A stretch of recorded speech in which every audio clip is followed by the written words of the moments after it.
Empathy is about finding a cause of another person in yourself. Empati adalah tentang menemukan gema dari orang lain di dalam dirimu. Atau dalam konteks yang akan kita bicarakan, itu sebenarnya bagaimana menemukan gema orang lain di dalam diri kita. Kalimat ini diucapkan oleh Mohsin Hamid, seorang sastrawan, novelis, dan juga branding consultant asal Pakistan. Pernah nggak teman-teman di dalam hidup teman-teman ya, sepanjang hidup gitu, benar-benar mendengarkan seseorang hingga teman-teman ini merasa seperti sedang menjalani hidup mereka? Ketika pernah, itulah yang disebut dengan kekuatan empati. Kekuatan empati ini adalah sebuah kemampuan untuk memahami orang lain secara mendalam, bukan hanya dari apa yang mereka katakan, tetapi juga dari apa yang tidak mereka ucapkan. Di dalam proses design thinking, empati adalah sebuah fondasi utama. Tanpa empati, kita hanya akan merancang dari asumsi, bukan hanya dari kebutuhan yang nyata. Nah, di dalam video kali ini kita akan membahas tentang apa itu tahap empati atau tahap empathize di dalam proses design thinking.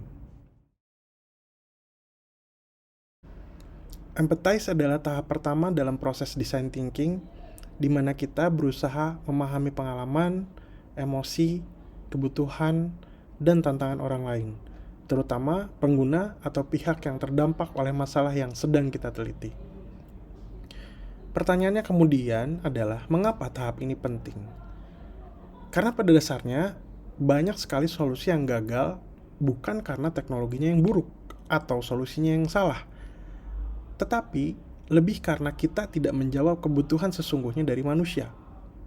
Oleh karena itu, penting sekali untuk kita berempati. Dengan berempati, kita bisa menemukan insight yang tidak terlihat di permukaan, menyusun definisi masalah yang lebih akurat, serta membangun kepercayaan dan hubungan yang setara dengan pengguna. Jika kita telah lebih jauh, tahap empathize ini memiliki teknik-teknik tertentu. Yang pertama adalah observasi. Observasi adalah proses mengamati perilaku, interaksi, dan konteks pengguna tanpa intervensi langsung dari kita. Tujuannya adalah menangkap realitas mereka sebagaimana adanya.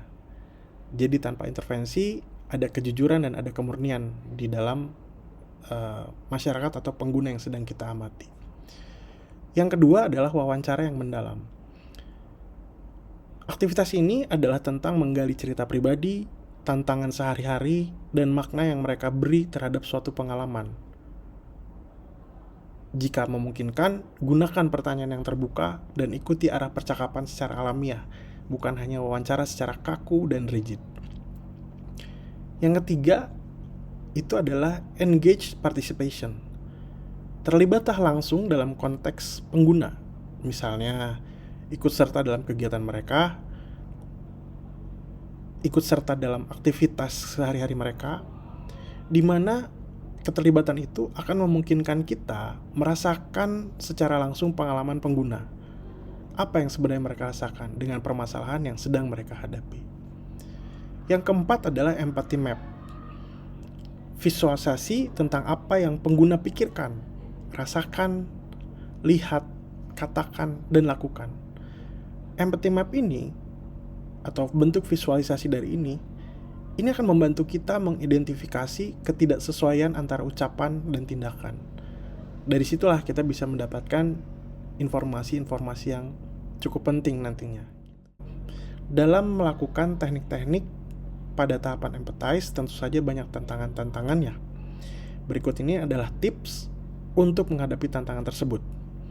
Pertama, hindari menghakimi atau terburu-buru memberi solusi.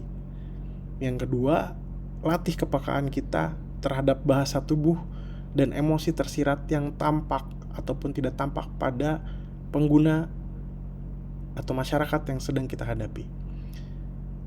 Yang terakhir adalah dokumentasikan temuan dalam bentuk catatan lapangan, kutipan, atau gambar. Sisanya mungkin ada lagi tips-tips yang bisa berkembang seiring dengan pengalaman teman-teman di lapangan. Nah, dari penjelasan berikut, kita bisa ambil sedikit sarinya bahwa empati bukanlah hal yang bisa dipelajari sekali dan langsung ahli. Ia perlu dilatih terus-menerus seperti otot, atau menyimpan seperti muscle memory gitu ya. Dalam minggu ini, atau misalnya dalam hari-hari ke depan, teman-teman perlu mencoba untuk membuka diri dan mengasah kepekaan teman-teman terhadap orang-orang di sekitar.